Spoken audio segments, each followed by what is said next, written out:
Wuthering Heights by Emily Bronte. Episode 8.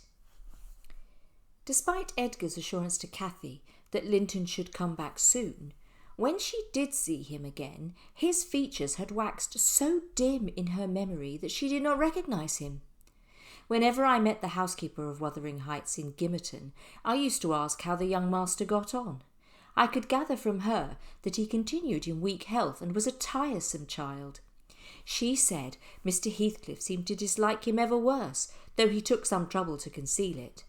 There seldom passed much talk between them. Linton learned his lessons, or else he lay in bed all day, for he was constantly getting coughs and colds and aches and pains of some sort. "And I never knew such a faint-hearted creature," added the woman. "No one so careful of himself. And if Hareton comes to amuse him, they're sure to part, one swearing and t'other crying." Time wore on at the Grange in its former pleasant way till Miss Cathy reached 16. On the anniversary of her birth, we never manifested any signs of rejoicing, because it was also the anniversary of my late mistress's death. Her father invariably spent the day alone in the library, and walked at dusk as far as Gimmerton churchyard, where he would stay beyond midnight. This 20th of March was a beautiful spring day, and when her father had retired, my young lady came down and said that he had given her leave to have a ramble on the edge of the moor with me, if we only went a short distance and were back within the hour. "Make haste, Ellen," she cried. "I know where I wish to go, where some grouse are settled. I want to see whether they have made their nests yet."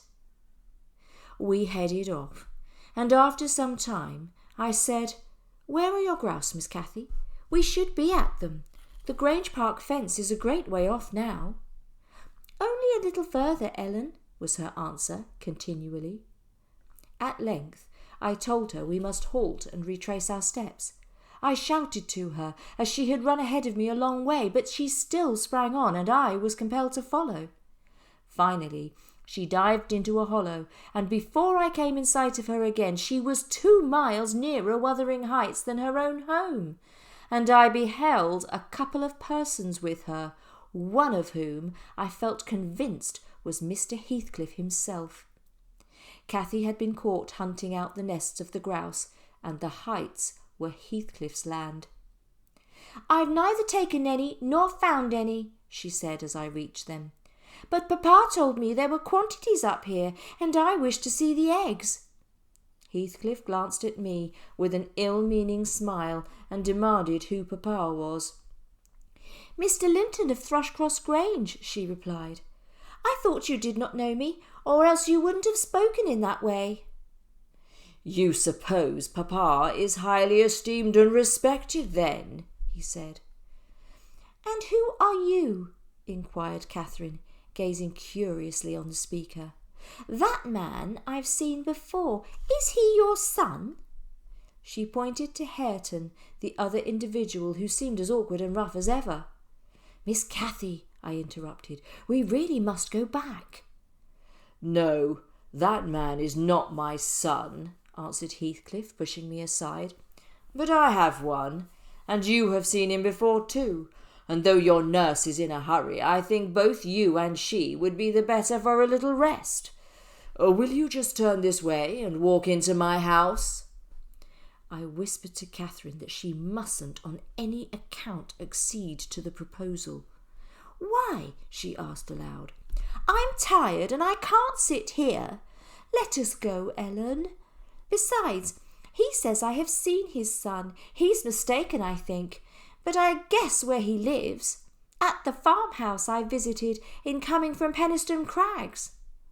"Come, Nelly, hold your tongue," said Heathcliff. "Hareton, go on with the girl." "No, she's not going to any such place," I cried. But she ran off at full speed. "Mr. Heathcliff, it's very wrong," I continued.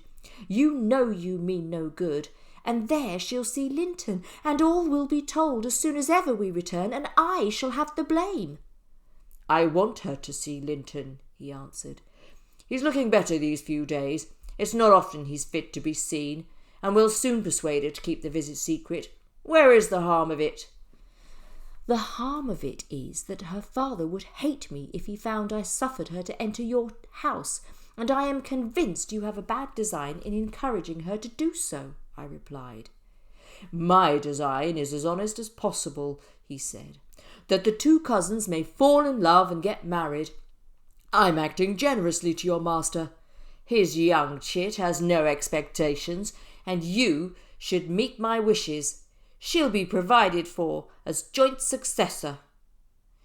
"If Linton died," I answered, "Catherine would be the heir." "No, she would not," he said. "There is no clause in the will to secure it so. His property would go to me. But to prevent disputes, I desire their union." Miss Cathy waited our coming at the garden gate, and Heathcliff led us to the door. Linton stood on the hearth. He had been out walking, and he was calling to Joseph to bring him dry shoes. He had grown tall. He was now nearly 16. "Now who is that?" asked Mr. Heathcliff, turning to Cathy. "Can you tell?" "Your son?" she said, having doubtfully surveyed first one, then the other. "Yes, yes," answered he.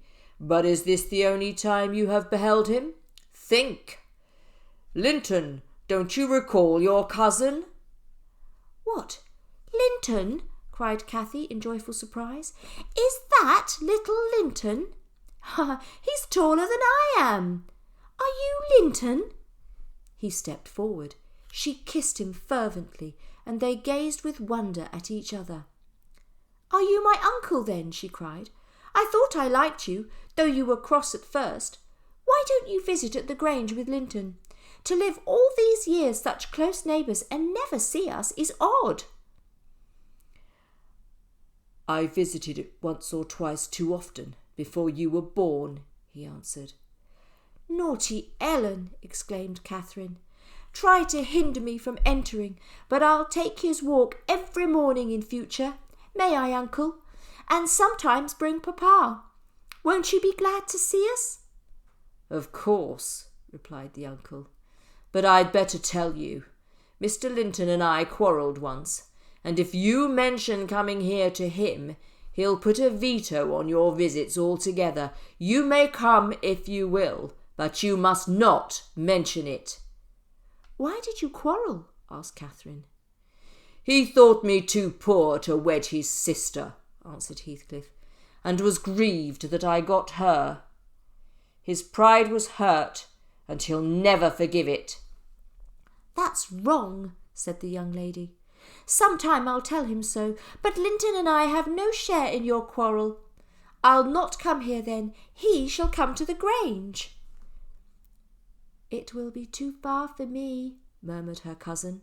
"To walk 4 miles would kill me." The father gave his son a glance of bitter contempt. "I am afraid, Nelly, I'm wasting my time," he muttered to me. "Miss Catherine will discover his value and send him to the devil. Oh, confound the vapid thing! He's absorbed in drying his feet and never looks at her. Linton!" "Yes, father," answered the boy. "Have you nothing to show your cousin? Take her to see your horse." "Wouldn't you rather sit here?" asked Linton. "I don't know," she replied, eager to be active. He kept his seat and shrank closer to the fire. Heathcliff rose and went into the yard, calling out for Hareton. The two re-entered. "Oh, I'll ask you, uncle," cried Miss Cathy, recollecting the housekeeper's assertion. "That is not my cousin, is he?" "Yes," he replied. "Your mother's nephew. Don't you like him?"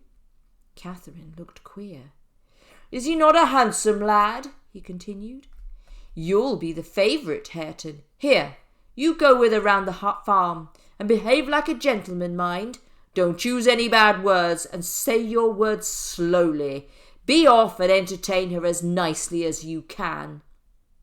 He watched the couple walking past the window. "I've a pleasure in him," he continued, reflecting aloud.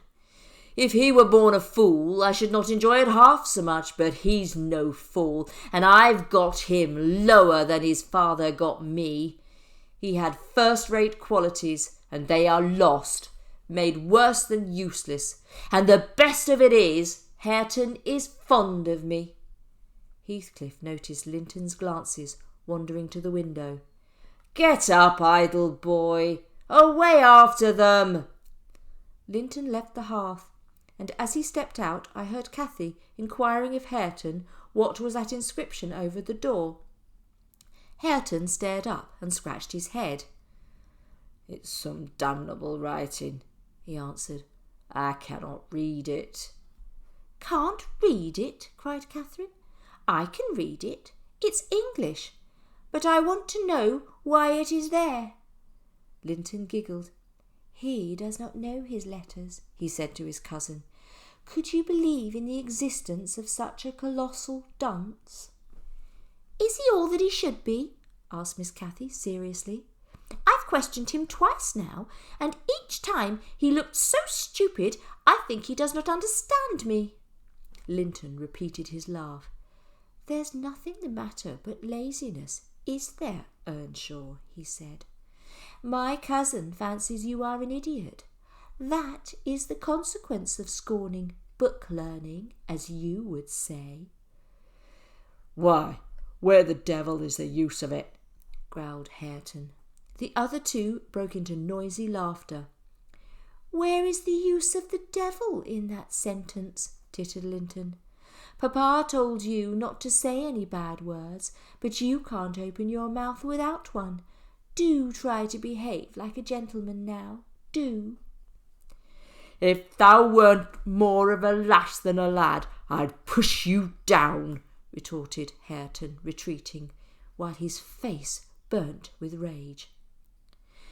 As we walked home, I tried to inform Catherine of the characters of the people we had quitted.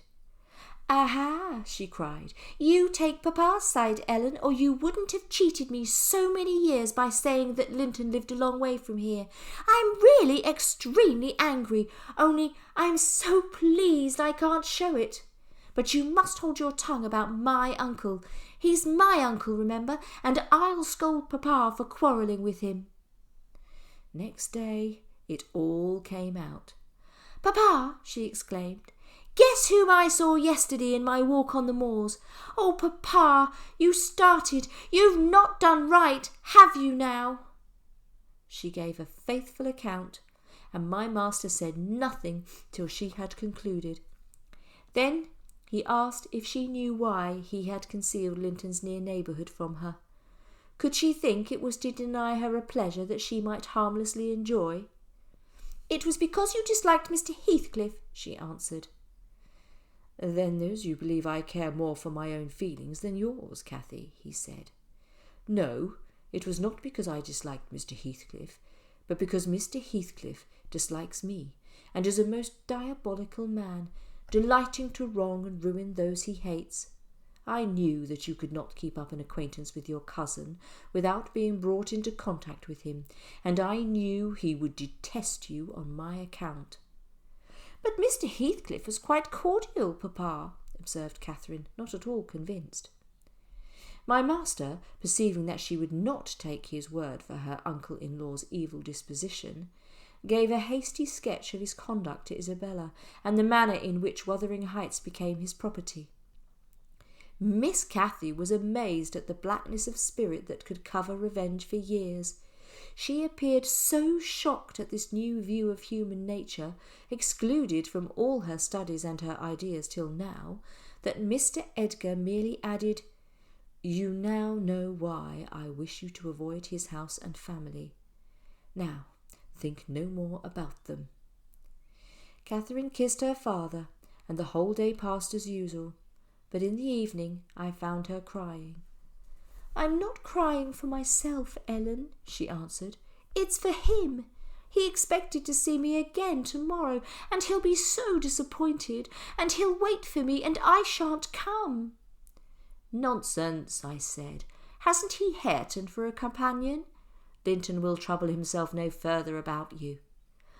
"But may I not write a note to tell him why I cannot come?" she asked, "and just send those books I promised to lend him?" "No, indeed," replied I with decision. Then he would write to you, and there'd never be an end of it. No, Miss Catherine, the acquaintance must be dropped entirely." "But how can one little note—" she commenced. "Silence," I interrupted. "We'll not begin with your little notes. Now get into bed." But the note was finished and forwarded to its destination by a milk fetcher who came from the village. But that I didn't learn till some time afterwards. She had a small drawer in a cabinet in the library, and one day, as she inspected it, I observed that it no longer held playthings, but was full of bits of folded paper. My curiosity and suspicions were aroused, so at night I found a key that would fit the lock. The contents were a mass of correspondence, daily almost it must have been, from Linton Heathcliff, answers to letters forwarded by her. They were love letters, foolish, yet with touches here and there which I thought were borrowed from a more experienced source. I tied them in a handkerchief, relocking the vacant drawer. Following her habit, my young lady descended early and visited the kitchen. I watched her go to the door, and on the arrival of a certain little boy, and while the dairymaid filled his can, she tucked something into his jacket pocket and plucked something out. I went round by the garden and laid wait for the messenger. I succeeded in abstracting the letter. At the conclusion of her morning studies, Catherine went to the drawer. "Oh, Ellen, you've got them!" she cried in despair. "Oh, give them to me, please. Don't tell Papa. I've been exceedingly naughty, but I won't do it any more." "So," I exclaimed, "Miss Catherine, you may well be ashamed of them, and you must have led the way in writing such absurdities. He would not have thought of beginning, I'm certain." I didn't, sobbed Cathy, fit to break her heart. "I didn't once think of loving him till—" "Loving?" cried I. "Loving? And both times together you have seen Linton hardly 4 hours in your life. Now here is the babyish trash. I'm going with it to see what your father says to such loving." She sprang at her precious letters, but I held them above my head, and then she begged that I would burn them, do anything rather than show them. "If I consent to burn them, will you promise faithfully neither to send or receive a letter again, nor a book?" "I promise, Ellen," she cried. "Oh, put them in the fire, do, do." It was done, and she, with intense injury, retired to her private room. Next morning I answered the letter by a slip of paper inscribed, "Master Heathcliff is requested to send no more notes to Miss Linton, as she will not receive them." And henceforth the little boy came with vacant pockets. Summer drew to an end, and early autumn. My master caught a bad cold that settled obstinately on his lungs and confined him indoors throughout the whole of the winter.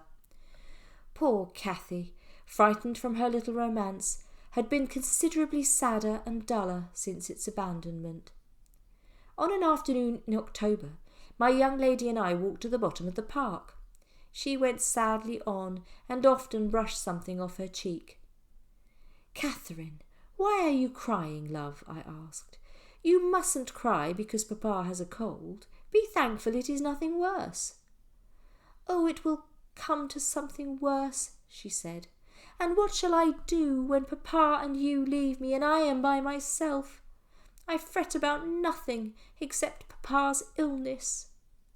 As I comforted her, we neared a door that opened on the road, and my young lady, lightening into the sunshine again, climbed up and seated herself on the top of the wall, reaching over to gather some leaves from the wild rose trees. In stretching to pull them, her hat fell off, and as the door was locked, she climbed down to recover it. But the return was no such easy matter. The stones were smooth. "Ellen, you'll have to fetch the key. I can't climb the wall on this side," she called. "I have my bundle of keys in my pocket. Perhaps I may manage to open it. If not, I'll go." I tried all the large keys and found that none would do, when an approaching sound arrested me. It was the trot of a horse. "Who is that?" I whispered. Ellen, I wish you would open the door, whispered my companion anxiously. "Oh, Miss Linton," cried a deep voice, "I'm glad to meet you, for I have an explanation to ask." "I shan't speak to you, Mr. Heathcliff," answered Catherine. "Papa says you are a wicked man, and you hate both him and me, and Ellen says the same." "That is nothing to the purpose," said Heathcliff. "I don't hate my son, I suppose. Yes, you have cause to blush. 2 or 3 months since, were you not in the habit of writing to Linton, making love in play? I've got your letters, and if you give any pertness, I'll send them to your father. You grew weary of the amusement, and you dropped it, didn't you? Well, you dropped Linton with it into a slough of despond. He was in earnest, in love, really. He's dying for you, breaking his heart at your fickleness. He gets worse daily, and he'll be dead before summer, unless you restore him." "How can you lie so to the poor child?" I called from the inside. "Pray ride on, Miss Cathy. I'll knock the lock off with a stone. You won't believe that vile nonsense." "I was not aware there were eavesdroppers," muttered the detected villain. "Worthy Mrs. Dean, I like you, but how could you lie so, and invent stories to terrify her from my door? Catherine Linton, I shall be from home all this week. Go and see if I have not spoken the truth. I swear he's going to his grave, and none but you can save him." The lock gave way, and I hurried out. "I swear Linton is dying," repeated Heathcliff, "and grief and disappointment are hastening his death. Nelly, if you won't let her go, you can walk over yourself, but I shall not return till this time next week, and I think your master himself would scarcely object to her visiting her cousin. A kind word from her would be his best medicine. He dreams of her day and night, and cannot be persuaded that she doesn't hate him, since she neither writes nor calls." The master had retired before we came in, so Cathy and I took our tea together. Soon she recommenced her silent weeping, and I scolded her, ridiculing all Mr. Heathcliff's assertions about his son. "You may be right, Ellen," she answered, "but I shall never feel at ease till I know, and I must tell Linton it's not my fault that I don't write, and convince him that I shall not change." Next day beheld me on the road to Wuthering Heights, by the side of my wilful young mistress's pony. I couldn't bear to witness her sorrow, and I yielded, in the faint hope that Linton himself might prove how little of the tale was founded on fact.